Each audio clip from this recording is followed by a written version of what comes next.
Assalamualaikum warahmatullahi wabarakatuh. Sedulur, Berkah Family Official hadir lagi, sedulur. Semoga kita semua diberikan catatan amal yang baik. Seandainya catatan kita di Lauh Mahfuz kurang baik, maka kita berdoa, kita mohon kepada Allah supaya catatan kita jadi baik. Semoga Allah merubah menjadi baik. Itu permohonan kita. Masalah itu hak prerogatif Allah SWT. Jadi kita memohon saja, karena yang terjadi saat ini atau yang kita alami atau yang berlaku lah, itu kan sudah ada catatannya. Jalan buruk atau baik, ya ini yang berlaku. Cuman kan itu kita nggak ada yang tahu. Kita nggak ada yang tahu catatan takdir kita di Lauh Mahfuz. Makanya seandainya andai kata catatan kita buruk, maka kita mohon supaya Allah perbaikilah atau rubahlah catatan saya menjadi baik. Sedulur, kali ini kita di ujung batu. Kita ujung batu, kita jalan, kita hendak menuju kulineran, yaitu yang di batu yang belum lama ini ada, yaitu bakso viral. Bakso viral kemarin ini di desa Bonotapung ya, terus hijrah ke sini ya, melebarkan sayap atau yang lebih ramai. Di ujung batu kan lebih ramai. Nah, ini sepertinya nampaknya sambutan masyarakat bagus. Ini ramai terus. Saya dengar ini jalannya ramai terus, sering ramai gitu loh. Asal lewat ini ramai. Ini kebetulan dilalui pas siang atau sekitar jam 11:30-an ini masih belum ramai. Ya sudah lumayan juga orangnya. Tapi kalau ramai itu kan kalau sore pada asar itu ramai. Padahal kita payah cari. Ini alhamdulillah masih ada ini beberapa yang kita masuk saja, ada bekas atau tempat duduk, tempat itu yang sudah dipakai orang, artinya sudah ada orang terlebih dahulu. Jadi kita nunggu sebentar, akan dibersihkan dulu karena mungkin baru saja pergi yang makan terlebih dahulu. Nah, sedulur, nah, kita mencoba bakso viral yang ada di ujung batu. Ini di ujung batu timur ya, seperti samping jalan Setiabudi, Simpang Setiabudi, samping Indomaret, Ferry juga di situ. Katanya kami namanya viral ya, zaman sekarang ada yang ramai ya, viral ya ramai. Jadi ini memang ramai. Jadi kita mencoba menikmati bakso viral yang ada di Batu. Sedulur, kita berjalan-jalan ke ujung batu dan singgah di sini untuk menikmati bakso viral. Yang kita pesan ini bakso tulang iga ya, tulang iga. Satu porsi itu Rp25.000. Satu porsi Rp25.000 dan isinya besar ternyata. Dilalah saya itu karena besar, karena kan porsi saya ini sekarang kan sudah berkurang, artinya konsumsi saya itu sudah berkurang lah, tidak seperti dulu waktu masih mudaan dikit. Nah, saya dengan istri dan pesannya sama, bakso tulang iga. Saya bilang tulang rusuk, tapi sini tulisannya tulang iga, bakso iga katanya. Jadi kita di sini ya sambil jalan-jalan, healing-healing, singgahnya di sini. Kita menikmati waktu,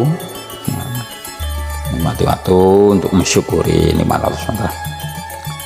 Jadi kita hidup ini harus punya ya pegangan, artinya dijalani itu dengan panduan supaya kita ini ada tujuan, ada sesuatu yang kita tuju gitu. Terus punya pegangan, ada petunjuk ya. Bagi kita orang Islam Muslim itu petunjuknya ya Al-Quran itu, karena sudah dikatakan bahwa awal-awal itu surah Al-Baqarah itu bahwa Al-Quran, kitab ini Al-Quran itu petunjuk bagi orang yang takut kepada Allah. Nah, jadi kalau kita takut kepada Allah ya petunjuknya Al-Quran. Nah, kecuali kita berani gak takut dengan Allah, yaitu petunjuk primbon atau apa, sihir atau apa. Jadi kitab ini Al-Quran ini ya petunjuk bagi orang yang takut kepada Allah, yaitu mereka yang beriman kepada yang ghaib. Ghaib itu ya alam akhirat, alam kehidupan setelah kita mati, itu alam ghaib kan belum nampak.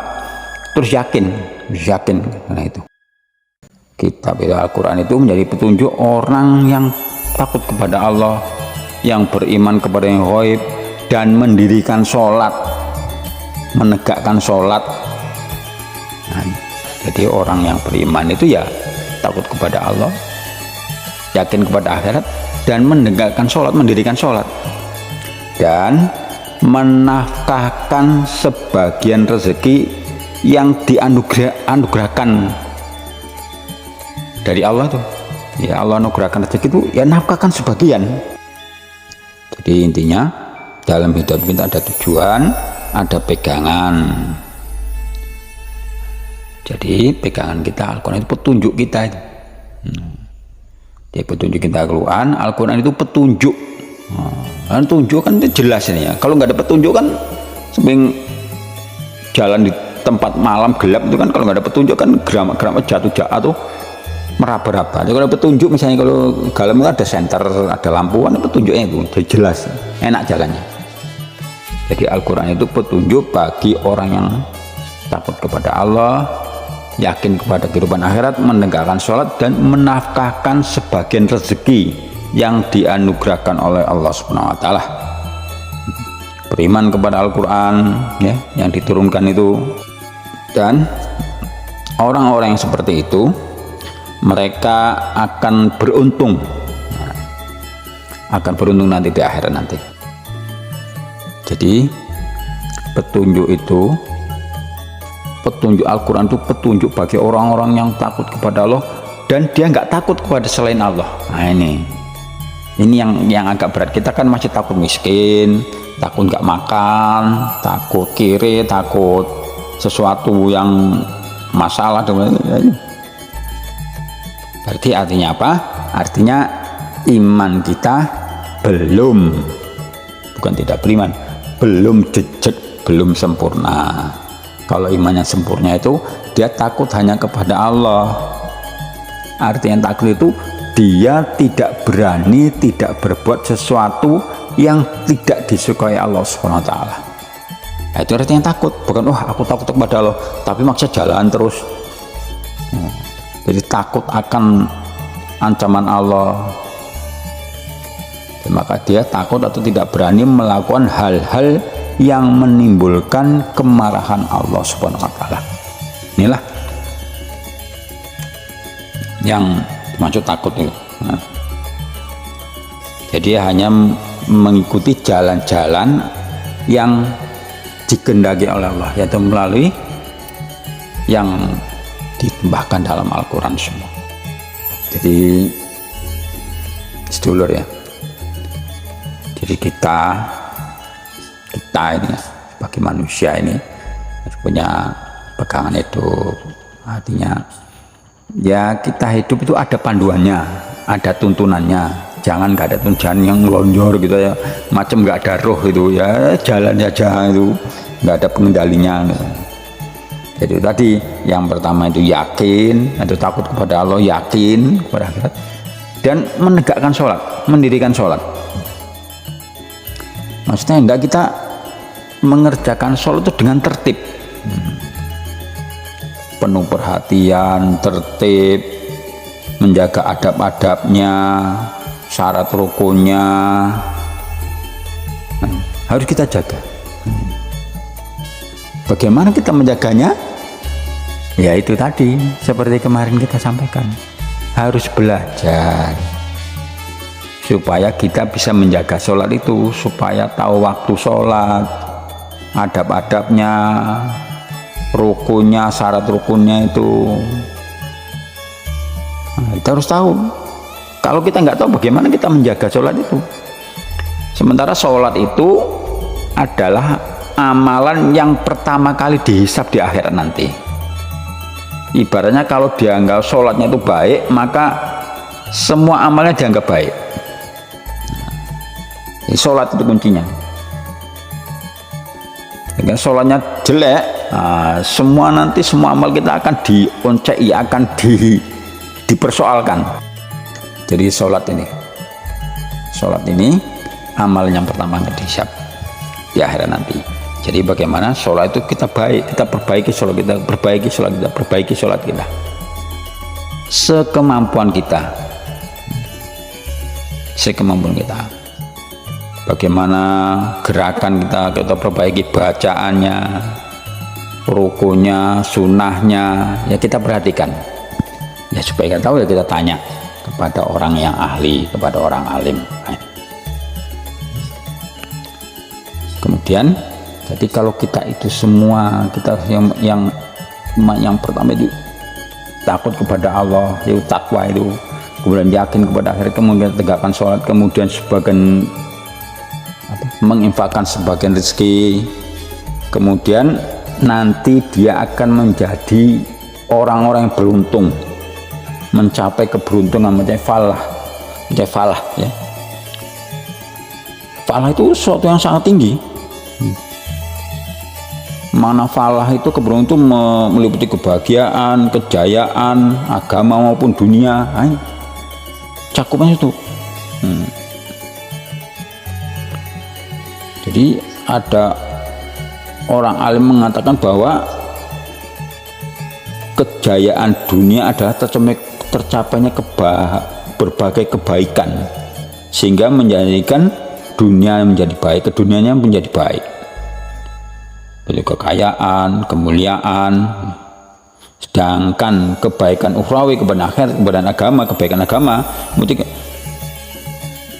agama itu kebaikan kekal, nggak akan fana, nggak ada hilang. Kebaikan agama itu sampai di akhirat nanti, itu maksudnya. Kalau misalnya kebaikan agama itu, kekayaan itu nggak akan jadi miskin gitu. Kebaikan agama di akhirat nanti seperti itu. Jadi kemuliaan nggak ada kehinaan sedikit pun. Ilmu yang tidak disertai dengan kebodohan, itulah salah satu orang alim menuliskan seperti itu. Jadi sedulur, jadi itulah pegangan kita atau sandaran hidup kita. Kita harus ada pegangan, ada sandaran kita kepada agama, jangan kepada yang lain, jangan kepada hal lain. Sandaran kita agama, jangan bukan kepada ekonomi, ideologi, politik, jangan, tapi hanya kepada agama, karena itu yang menjamin kita di hari nanti. Kalau politik mana ada, kesehatan nggak ada, tapi bagaimana kita menyandarkan kepada agama supaya kita baik. Kalau agama kita baik, maka dunia akhirat akan baik. Makan bakso tulang iga, pakai tulang iga, rasanya enak, tapi yang dilelah saya nggak habis karena besar banget ya. Menurut saya besar. Kalau dulu mungkin waktu masih remaja ya tambu pun masih sanggup, tapi kalau sekarang ya Allah, satu porsi nggak habis. Saya beli, ya makan berdua, yaitu bungkus satu untuk anak saya di rumah. Jadi 3 itu Rp75.000, ditambah tadi saya minum es pokat kocok itu 10.000, jadi totalnya Rp85.000. Demikian sedulur, sudah selesai kita makan bakso, perut sudah kenyang, alhamdulillahirobbilalamin. Demikian, sampai di sini dulu. Kita sudahi. Assalamualaikum warahmatullahi wabarakatuh.